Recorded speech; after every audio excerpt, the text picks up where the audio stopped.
Well, we're going off to meet my kind of people, aviation enthusiasts, who have set up a museum at Tangmere, which was a big Battle of Britain fighter station during the war. Famous pilots that flew out of there, Douglas Bader, Johnny Johnson, Nicholson, the only fighter pilot who won a Victoria Cross. So I'm just bursting with it.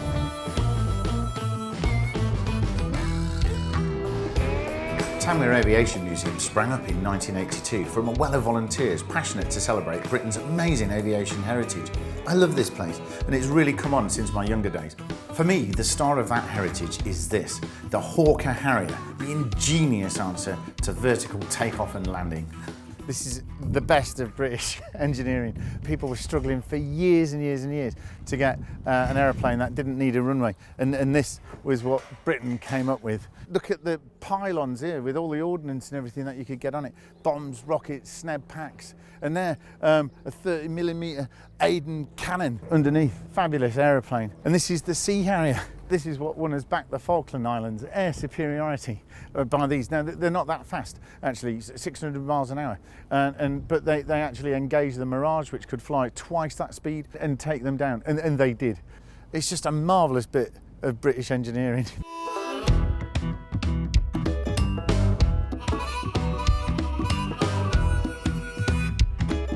One of the great things about this is reconnaissance, and this little model of a Spitfire Mark 9 with its photo reconnaissance, with these massive cameras inside that would take photographs down, and it all came down to the photographic interpreter, the person who would look at them.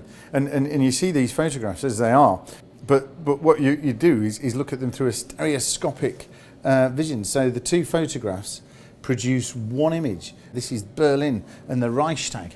I'm virtually blind in my right eye, but even I can see this in stereo, and you can look under stuff, and you can see, more importantly, shadows, which is the PI's big thing. But what I love about this, and what I love about this museum, is the way it all feels homemade, and someone has, taken the time out to knock this up so that a regular punter and visitor who doesn't really know what they're looking at can come along and actually have a go at being a photographic interpreter. It is amazing the amount of ephemera that they've accumulated here. I could spend all day looking at this, and it's also personal.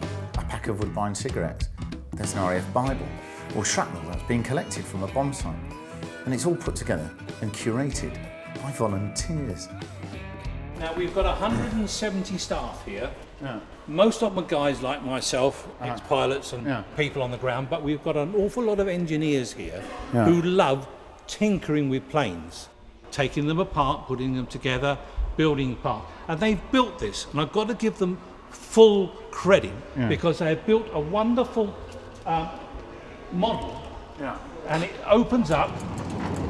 The real airplane didn't do this, right? But you open it up and you see there a wicker seat. Yeah. Now the wicker seat is there. It was lightweight and it was strong. But I mean, that's another beautiful invention, isn't it? That's These right. wicker baskets, which is why balloonists still use them, because Correct. they don't break. They don't break so easy. Now, when you close that in on you,